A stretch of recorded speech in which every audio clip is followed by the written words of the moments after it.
Bismillahirrahmanirrahim. Assalamualaikum warahmatullahi wabarakatuh. Alhamdulillah wassalatu wassalamu ala Rasulillah wa ala alihi wa ashabihi wa mawalah, amma ba'd. Hadirin sekalian yang dimuliakan oleh Allah Subhanahu wa taala, kita lanjutkan kajian kita dengan membaca tafsir surat Al-Fatihah.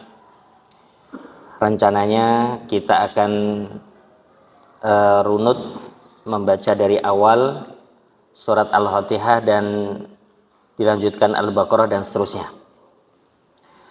Sebelum kita mulai, bahwa Al-Quran ini petunjuk bagi manusia, hudan linnas wa bayyinatin minal huda wal furqan. Allah juga sebut bahwa ini adalah hudan lil muttaqin, petunjuk bagi orang-orang yang bertakwa.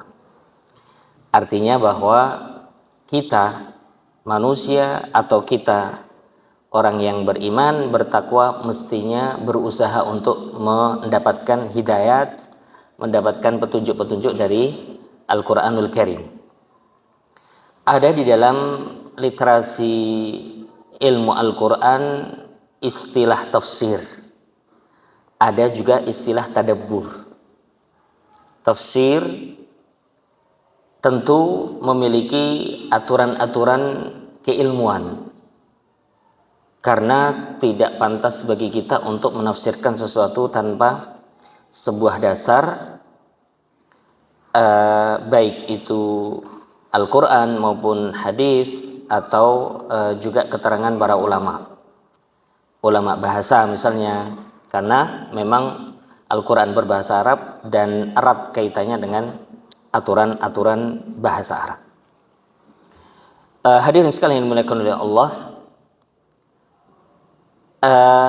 surat Al-Fatihah disebut juga sebagai Ummul Kitab atau induknya Al-Quran. Artinya adalah ibu atau induk. Ummul Kitab adalah induknya kitab, yaitu Al-Quran. Isi Al-Quranul Karim terwakili dengan kandungan Al-Fatihah. Kalau kita peras lagi dari surat Al-Fatihah, maka intinya ada di iyyaka na'budu wa iyyaka nasta'in. Ayat ini kalaupun diperas ada di iyyaka na'budu, sesuai dengan wa ma khalaqtul jinna wal insa illa liya'budun, sebagaimana tadi yang sudah kita bahas. Dan tentu surat Al-Fatihah memiliki keutamaan yang sangat banyak sekali yang bisa kita dapatkan dari kitab atau keterangan para ulama. Bisa di searching ya, googling apa manfaat dari surat Al-Fatihah itu sendiri. Karena waktu kita terbatas, mungkin kita akan sampaikan beberapa saja. Di antaranya bahwa Al-Quran secara umum syifa atau obat, maka surat Al-Fatihah juga obat. Ya, obat bukan hanya untuk penyakit hati, tapi juga obat untuk penyakit fisik. Sehingga silahkan bisa istisqa dengan Al-Quranul Karim, yaitu dengan membacanya. Mungkin bisa disertai dengan meletakkan tangan kita di tempat yang kita rasakan sakit. Ini bagian dari manfaat obat dari Al-Quranul Karim secara umum ataupun surat Al-Fatihah secara khusus. Termasuk juga ayat ini bisa dibaca untuk orang yang sedang terkena gangguan jin, atau istilah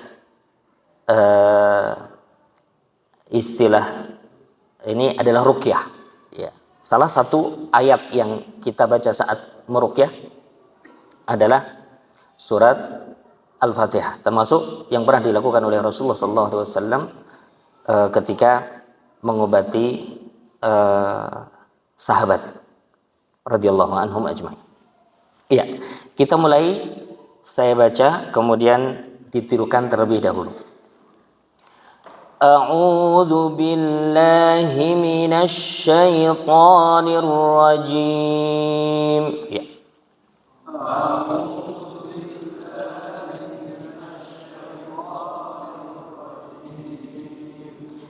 Bismillahirrahmanirrahim.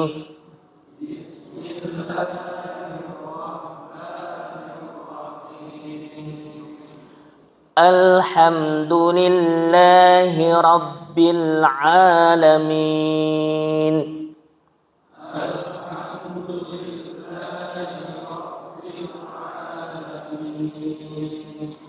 Ar-Rahmanir Rahim.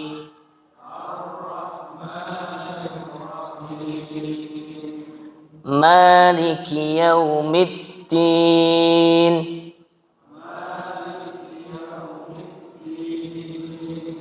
Iyyaka na'budu wa iyyaka nasta'in.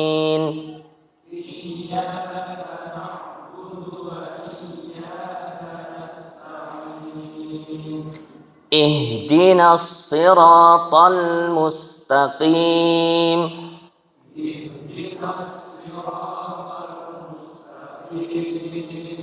Siratal ladzina an'amta 'alaihim.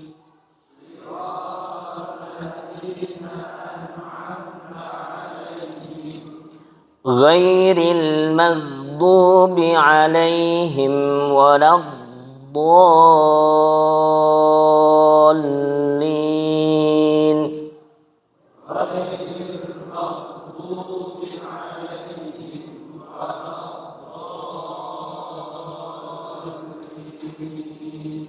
Amin.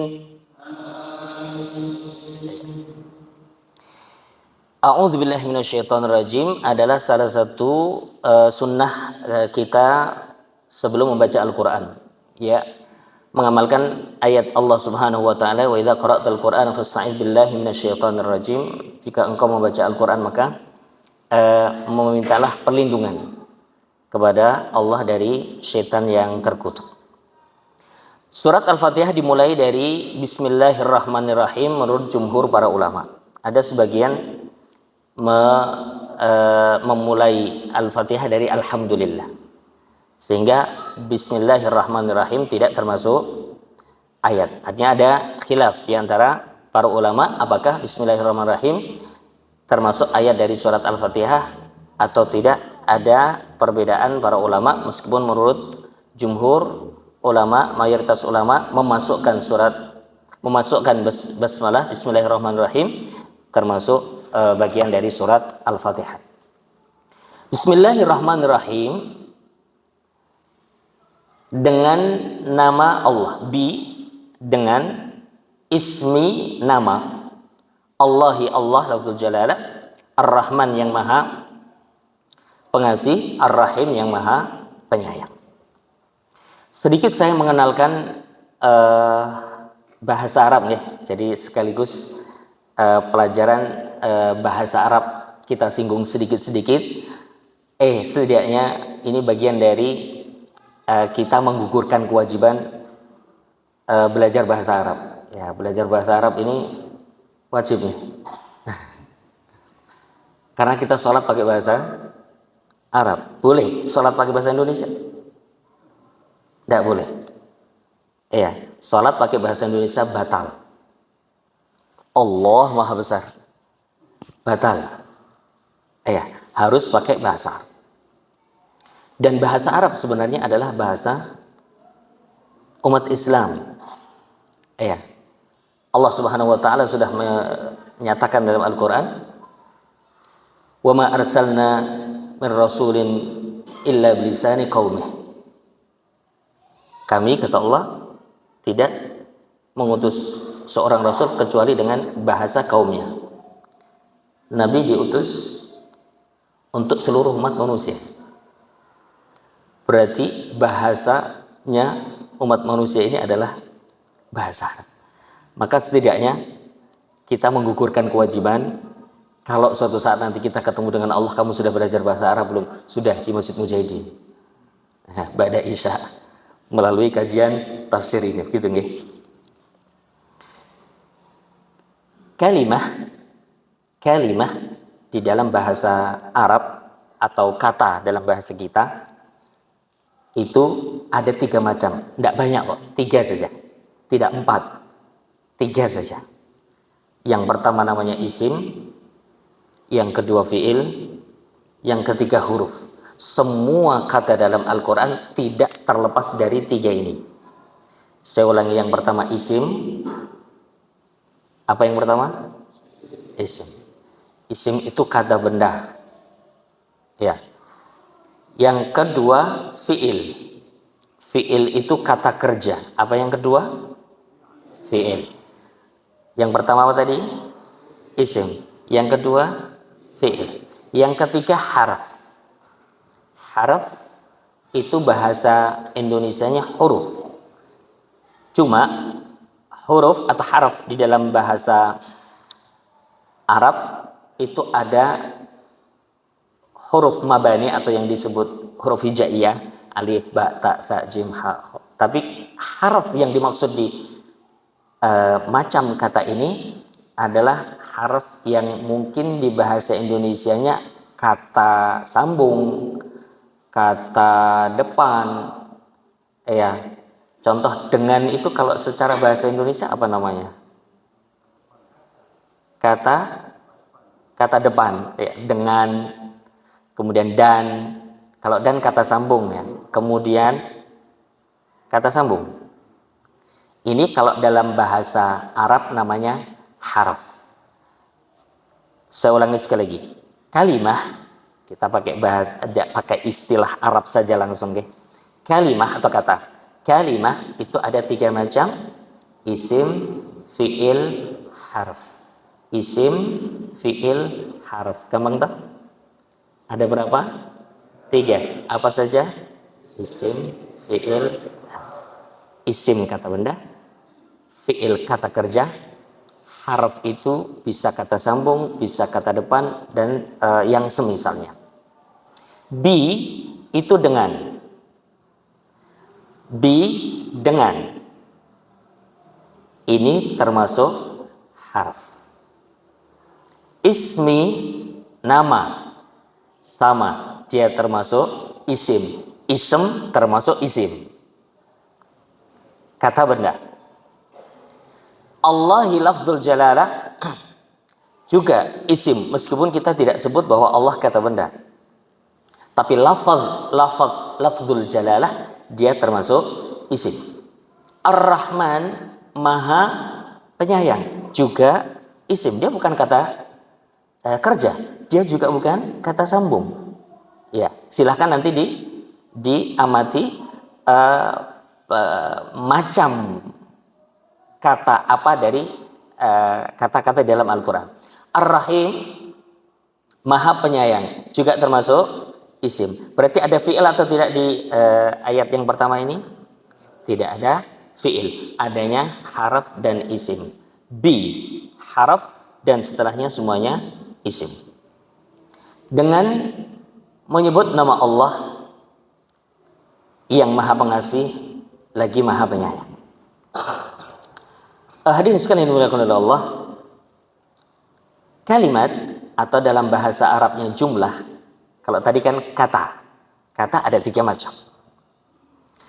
Sekarang saya tambahkan satu lagi pelajaran bahasa Arab, bahwa jumlah itu kalimat. Kalimat itu dalam bahasa Arabnya jumlah. Padahal kalau jumlah di bahasa Indonesia ya jumlah, ya, 1 tambah 1 jumlahnya 2. Gabungan angka. Tapi ini jumlah itu adalah kalimat. Jumlah di dalam bahasa Arab hanya 2. Masya Allah, gampang? Gampang. Cuma 2. Jumlah dalam bahasa Arab hanya 2. Satu namanya ismiyah, satu namanya fi'liyah. Ini kan tadi ada 3. Isim, fi'il, harf. Isim, fi'il, harf. Sementara jumlah ada 2. Ismiyah, fi'liyah. Harfiah tidak ada. Gampang kan? Kan ada 3 tadi. Nah, kalimat yang didahului isim namanya ismiyah. Kalimat yang didahului fi'il, fi'liyah. Tapi nggak ada namanya harfiah. Loh Ustaz, ini bismillah. Ini bi pertamanya huruf. Apa dong namanya? Gitu. Padahal nggak ada harfiah. Maka para ulama, para ahli tafsir ini harus mendatangkan satu kata untuk menjadi permulaan dari bismillah ini, disesuaikan dengan keadaan. Contoh, saya membaca Quran, bismillahi berarti aqra'u bismillahirrahmanirrahim. Ketika saya makan, mengucapkan bismillah berarti ada kata yang perkirakan, istilahnya begitu. Ada kata yang diperkirakan. Akulu bismillahirrahmanirrahim. Aku makan dengan nama Allah. Ketika minum berarti aku minum dengan nama Allah. Karena tidak ada jumlah harfiah. Jumlah hanya 2. Jumlah ismiyah, jumlah fi'liyah. Hanya 2. Tidak ada jumlah harfiah. Kalau kita dapati pertamanya haraf, berarti harus mencari apakah dia ismiyah atau fi'liyah. Akan diperkirakan sebelumnya itu isim atau sebelumnya fi'il.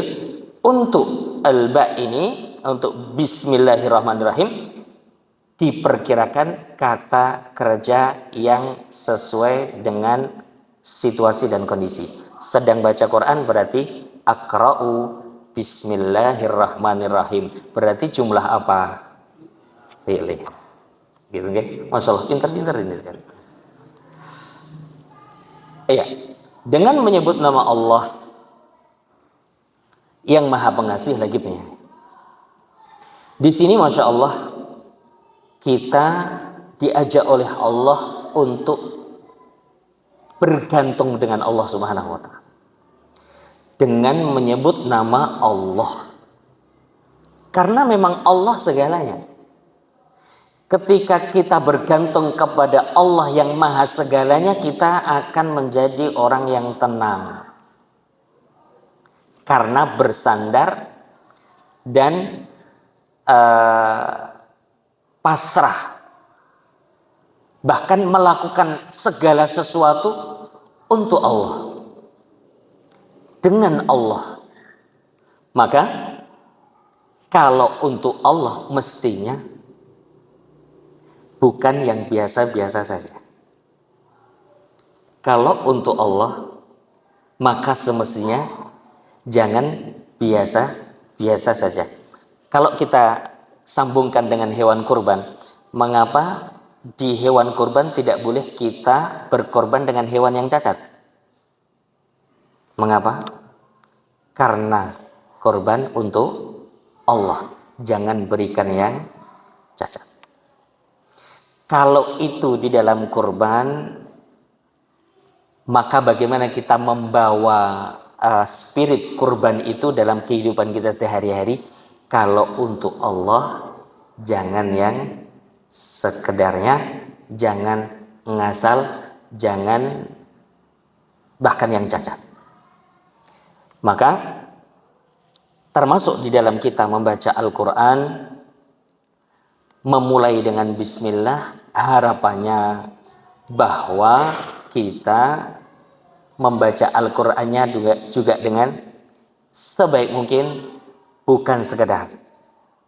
Tentu bismillahirrahmanirrahim itu bisa kita baca dalam segala aktivitas yang baik. Bahkan dalam sebuah hadis, meskipun dalam riwayatnya ada komentar para ulama, eh, kullu amrin dzibalin la yubda'u fihi bismillahi fahuwa abtar atau aqta. Setiap perkara yang baik yang tidak dimulai dengan bismillah, maka ia terputus atau tidak sempurna. Dari sini monggo kita hadirkan, karena terkait dengan amalan kita dengan ayat Bismillahirrahmanirrahim, bagaimana kita selalu menghadirkan ayat ini dalam amalan-amalan baik kita sehari-hari, agar lebih sempurna.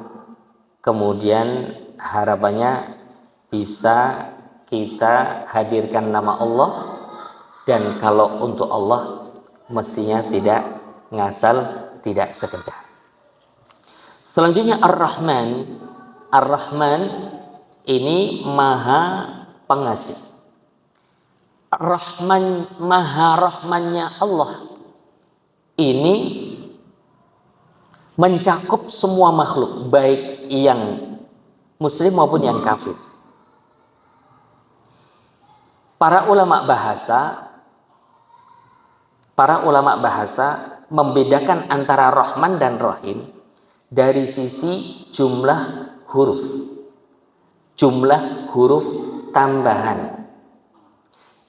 Rahman dan Rahim dari kata rahima, 3 huruf, rahima. Coba diamati, Rahman itu ada berapa tambahannya? Dari rahima, Rahman ada berapa tambahannya? 2, apa saja? Alif dan nun, betul? Rahman ada berapa huruf Rahman? 5 kita. Rah, mim, alif, aslinya alif, cuma di sini kan ditulisnya fathah tegak. Terus nun ada 5. Padahal aslinya rahimah. Berarti ada berapa tambahannya? 2, alif dan nun. Sementara rahim berapa tambahannya? Ya saja, 1 saja. Rahim, ra, ha, ya, mim. Dari rahimah yang 3 tambahannya 1 mim. Maka dalam kaidah bahasa Arab, tambahan 1 huruf saja berarti ada tambahan makna. Tambahan 1 huruf ada tambahan makna. Sehingga Rahman dan Rahim itu berbeda maknanya. Rahman itu kasih sayang Allah yang Allah berikan untuk seluruh makhluk, baik yang muslim maupun kafir. Tapi Rahim hanya untuk mukmin atau muslim saja di akhirat nanti. Ada kaitannya antara lafal dengan makna. Kaidahnya semakin ada tambahan huruf, maka akan ada tambahan makna. Maha penyayangnya Allah untuk seluruh makhluk bisa kita lihat. Di masyarakat kita juga begitu. Kadang bahkan Allah memberi kekayaan atau harta kepada orang kaya lebih daripada orang-orang miskin. Orang-orang muslim. Memberi kekayaan lebih. Dan itu juga dinyatakan oleh Allah dalam Al-Quran. Jangan dikira La tahsabanna alladhina atahumullahu Allahu Akbar. Sebentar, saya lafal ayatnya mungkin nanti akan saya hadirkan lagi. Maknanya, jangan engkau kira orang-orang yang Allah beri harta,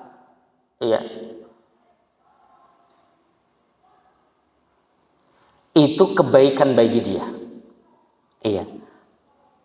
Bahasa di literasi Arab disebut istidraj atau dilulu. Orang-orang kafir yang mendapatkan kekayaan dari Allah Subhanahu wa taala itu bukan kebaikan bagi dia, tapi itu adalah istidraj atau bahasa Jawanya dilulu, di apa namanya? Diujo. Iya, diujo agar dia semakin jauh. Iya, semakin tersesat sehingga akan semakin dahsyat siksa yang akan diberikan oleh Allah Subhanahu wa taala. Jadi Rahman Allah berikan kepada baik yang muslim maupun kafir, tapi kita sebagai seorang muslim ketika melihat ada orang kafir diberi kekayaan oleh Allah, itu bukan bentuk kebaikan, tapi justru liyazdadu itsman, agar mereka tambah dosa, bukan karena Allah menginginkan mereka itu tersesat, tapi mereka sendiri yang memang menginginkan kesesatan untuk diri mereka sendiri. Allah nggak pernah zalim. Innallaha la yadhlimu mithqala dzarrah. Allah tidak pernah zalim sebiji dzarrah pun. Kalau ada orang kafir yang tersesat dan kemudian diberi kekayaan agar mereka lebih tersesat, bukan karena Allah zalim, tapi karena memang mereka menghendaki kesesatan itu untuk dirinya. Kemudian bagi muslim yang tentu kita harus menghadirkan bahwa Allah itu maha sayang kepada kita, meski dengan ujian-ujian yang sedang Allah berikan. Dalam sebuah hadis Rasulullah SAW bersabda, Innallaha idza ahabba qauman ibtalahum, atau kama qala sallallahu alaihi wasallam. Sesungguhnya Allah itu jika mencintai suatu kaum, Allah akan mengujinya. Jadi jangan sampai ada cara pandang yang salah dari kita bahwa ketika orang itu diberi harta berarti itu kebaikan. Belum tentu. Atau sebaliknya, ketika kita melihat ada orang mukmin, orang muslim kok diuji oleh Allah berarti Allah sedang benci? Tidak, karena ada satu hadis yang menyebutkan jika Allah mencintai satu kaum, Allah akan mengujinya. Sehingga yang ada di dalam diri kita hendaknya adalah husnul dzan, berbaik sangka kepada Allah. Apapun yang sedang menimpa kita, kebaikankah, maka kita bersyukur. Kalau itu ujian, maka kita harus bersabar. Maka hadis yang lain disebutkan ajaban li amril mu'min, tak satu keajaiban bagi seorang mukmin. Idza asabathu sarra'u syakara fakana khairan lahu, wa idza asabathu dharra'u sabara fakana khairan lahu. Mukmin itu berbolak-balik antara kebaikan dan kebaikan. Jika mendapatkan kebaikan, maka ia bersyukur, itu kebaikan. Jika mendapatkan ujian, dia bersabar, itu pun sebuah kebaikan. Ini masih termasuk rahmannya Allah Subhanahu wa taala, bahwa Allah menguji kita. Termasuk kasih sayang Allah mengingatkan kita dengan ujian-ujian itu agar kita tidak lalai. Sakit gigi berarti Allah ingin mengingatkan, awak dhewe iki sing ndek untung ngoten. Ketika kita sakit mata, kelingan, sebulan ini meripat nek sehat iki penak. Jadi selalu membawa baik sangka kita kepada Allah Subhanahu wa taala. Adapun Ar-Rahim, kasih sayang yang Allah khususkan bagi kaum mukmin di surga nanti, maka kita harus terus berusaha untuk mendapatkannya. Bahkan Rasulullah SAW pernah bersabda, lan tadkhulul jannata bi'amalikum, kalian itu tidak masuk surga dengan amal kalian. Para sahabat bertanya, wala anta ya Rasulullah, engkau juga wahai Rasulullah? Beliau mengatakan, wala ana illa an yataghammadani Allahu birahmatih. Saya juga, kata Rasul, kecuali karena Allah merengkuhku dengan kasih sayangnya. Jadi kita, ikhwas sekalian yang dimuliakan oleh Allah, masuk surga bukan dengan amal. Memang amal mendatangkan rahmat Allah, tapi bukan dengan amal itu kita masuk surga. Karena kalau dengan amal belum seberapa dibanding kenikmatan yang sudah Allah berikan kepada kita. Maka kalau Allah memberi pahala kepada kita, Allah memberi surga kepada kita, itu karena anugerah dan keutamaan Allah. Tapi kalau Allah menyiksa kita, itu karena keadilan Allah. Jadi kalau Allah memberi pahala, itu karena fadl, kasih sayang Allah, maha murahnya Allah. Tapi kalau Allah memberi siksa, itu karena keadilannya, bukan sebaliknya. Karena kalau Allah memberi pahala karena keadilan, wah, kita tidak dapat apa-apa, Pak. Kalau Allah mensyaratkan memberi pahala karena adil, kita tidak dapat apa-apa. Iya, karena kenikmatan mata saja kita bisa bayar dengan ibadah seperti apa? Iya, yang pantas maksudnya. Untuk mengimbangi kenikmatan mata saja kita belum cukup, ibadah kita belum cukup. Maka itu pantas ketika Rasulullah SAW mengatakan tadi, kalian tidak masuk surga dengan amalan kalian. Tidak, itu karena kasih sayang Allah. Maka dalam ayat yang lain Allah menyebutkan, man jaa'a bil hasanati falahu asyru amsalihha. Barang siapa yang datang dengan kebaikan, maka baginya 10 kali lipat. Adil atau kemurahan? Adil atau kemurahan? Kemurahan lah, melakukan 1 dapat 10. Man jaa'a bil hasanati falahu asyru amsalihha. Melakukan 1 kebaikan, Allah bayar dengan 10 kebaikan. Kemurahan atau keadilan? Kemurahan. Tapi wa man jaa'a bis sayyi'ati fala yujza illa mithlaha. Barang siapa yang mendatangkan satu keburukan, tidak dibalas kecuali 1 keburukan. Keadilan atau kemurahan? Keadilan. Maka Allah memberi siksa kepada manusia karena keadilannya. Allah memberi pahala karena rahmat dan kemurahan. Maka kemurahan, kasih sayang Allah itu yang kita selalu mintakan kepada Allah. Maka ada satu hadis doa yang kaitannya dengan doa adalah Allahumma rahmataka arju. Ya Allah, rahmatmu yang aku harapkan, rahmatmu yang aku harapkan. Fala takilni ila nafsi tarfata ain. Jangan engkau serahkan diriku kepadaku meski sekejap mata. Ini senantiasa kita baca nih. Coba saya baca, Bapak Ibu sekalian menirukan nih. Allahumma rahmataka arju. Saya ulangi. Allahumma rahmataka arju. Fala takilni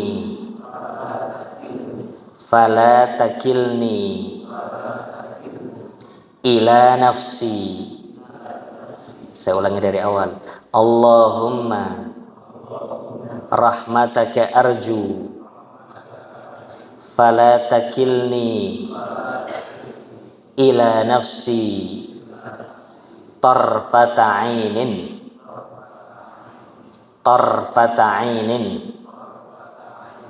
wa aslih li sya'ni kullahu la ilaha illa anta. Ringkasnya nanti silahkan bisa dicari dan nanti dihafalkan. Ya Allah, hanya kasih sayangmu yang aku harapkan. Kita meminta kasih sayang Allah, termasuk kasih sayang Allah untuk kita di surga nanti. Fala takilni ila nafsi. Jangan engkau serahkan diriku kepadaku. Adik, engkau harus melibatkan dirimu dalam urusanku ya Allah. Jangan serahkan urusanku kepada diriku sendiri. Nggak mampu. Kita tidak mampu mengurusi urusan kita sendiri tanpa Allah. Nggak mampu, Pak. Urusan rumah tangga, nggak mampu. Urusan pekerjaan, nggak mampu. Kita harus melibatkan Allah Subhanahu wa Ta'ala dalam segala urusan kita. Dalam menghadapi ujian, dalam menghadapi penyakit misalnya, dalam menghadapi banyak hal, kita butuh Allah Subhanahu wa Ta'ala. Maka kita meminta kepada Allah, jangan engkau serahkan diriku kepadaku ya Allah. Rahmatmu harus berpengaruh dalam diriku. Sekejap mata pun, wa aslih li sya'ni kullahu, benahi, perbaiki urusanku segalanya. La ilaha illa anta, tidak ada Tuhan yang berhak disembah kecuali engkau. Satu hadis yang sangat agung, minta kasih sayang kepada Allah Subhanahu wa Ta'ala. Kalau Allah itu sudah sayang, maka Allah akan memberikan segalanya kepada kita. Surga yang merupakan bagian dari kasih sayang Allah Subhanahu wa Ta'ala,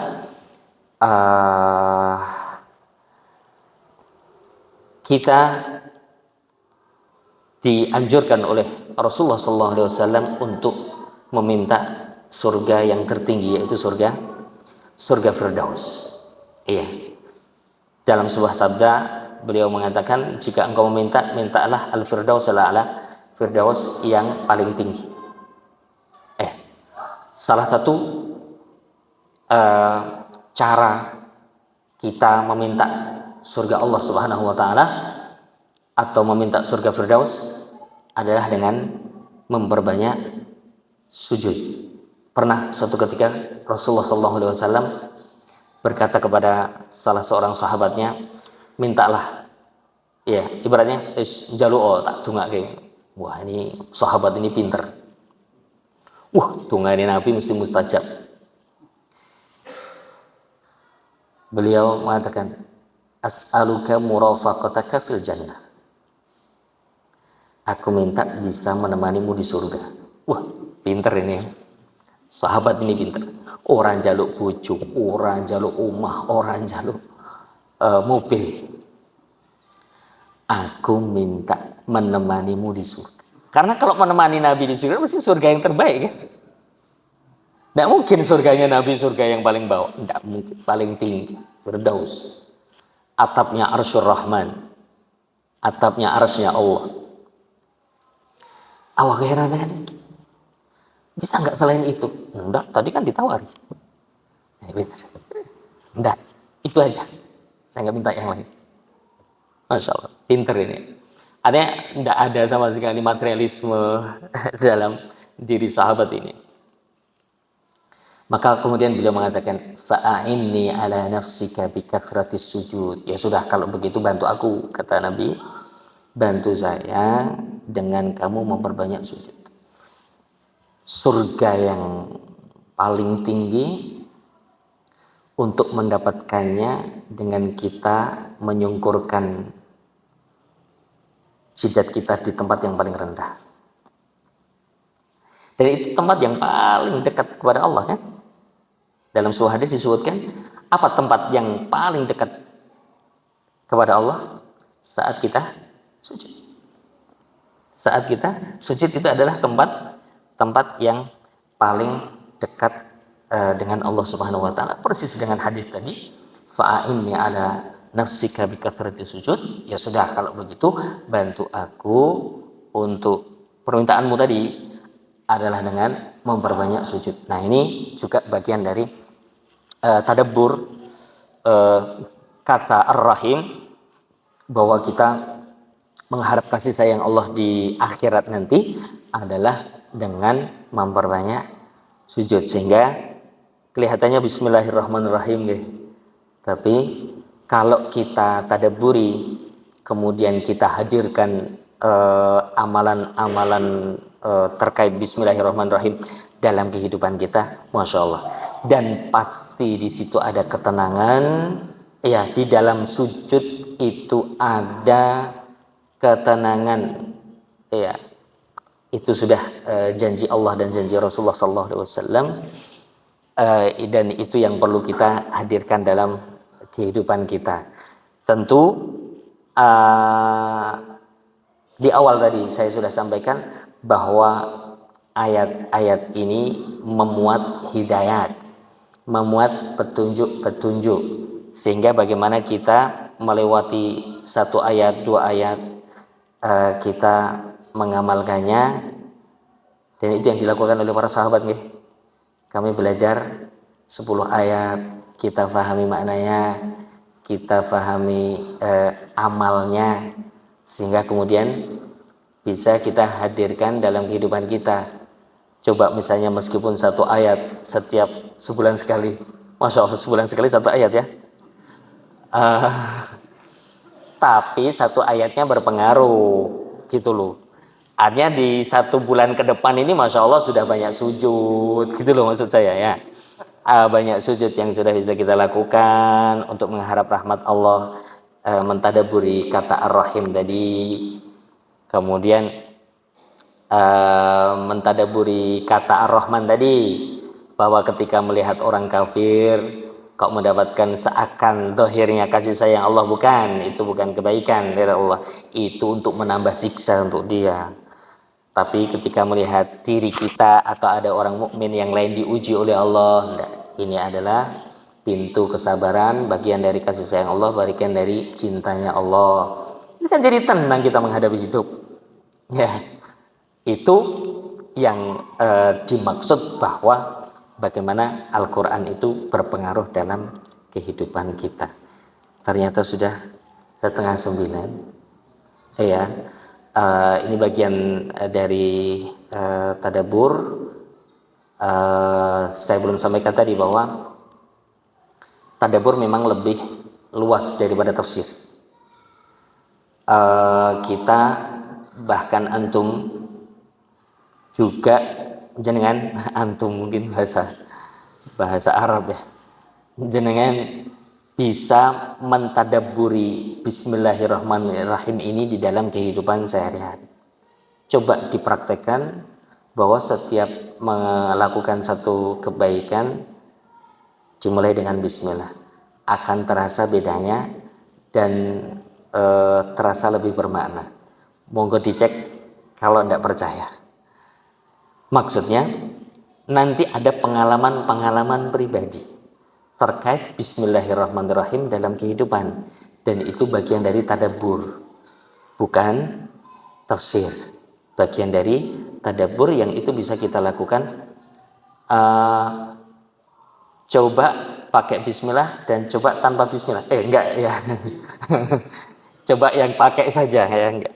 Jangan dicoba yang jajal tak sing iki tak nggo Bismillah, sing iki ora, ngono kan. Inti bedane gitu ya. Enggak usah dicoba. Yang tidak tanpa basmalah maksudnya, yang tanpa basmalah nggak usah dicoba, diamati saja nek pas lali. Nah, maksudnya begitu ya. Nah, pas lali diamati bedanya, bukan disengaja, ora usah bismillah sing enggak. Nek pas lali, oh iya ketok ya aku mau lali, orang ngomong mulane kok kesandung misalnya.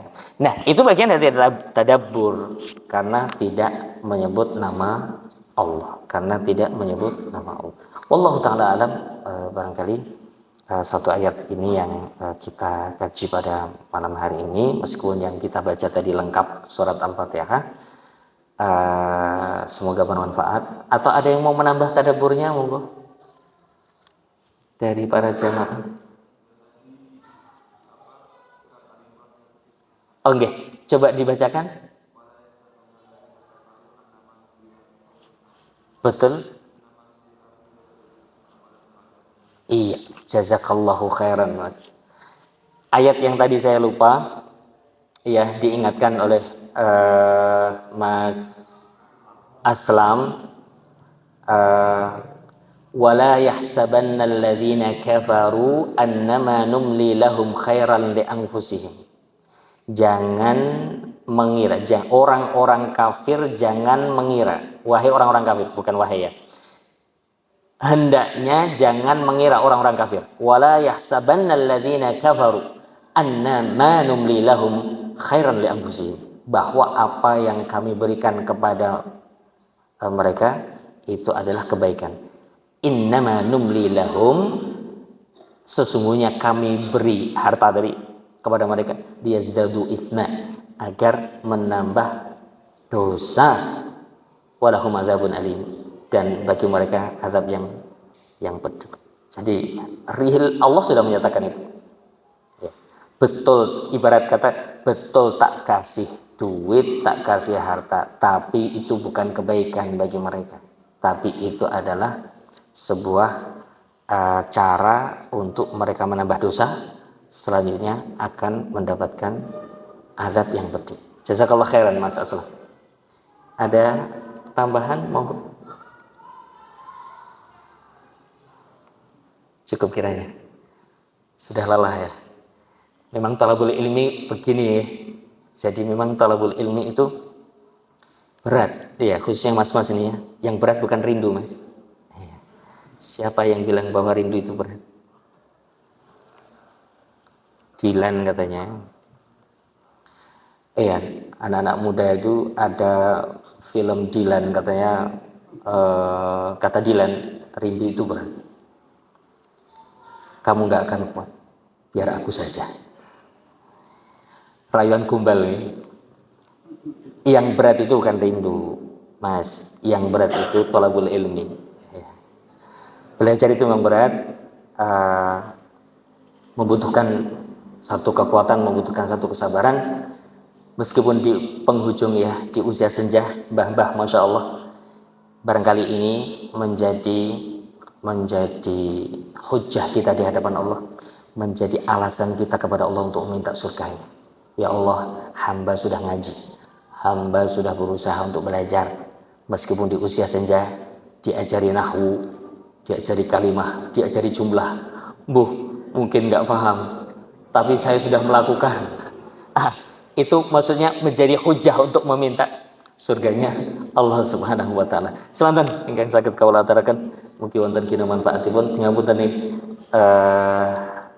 barangkali ada guyon dan lain sebagainya. Demikian sallallahu ala nabiyina Muhammad wa alihi wasallam. Wassalamualaikum warahmatullahi wabarakatuh.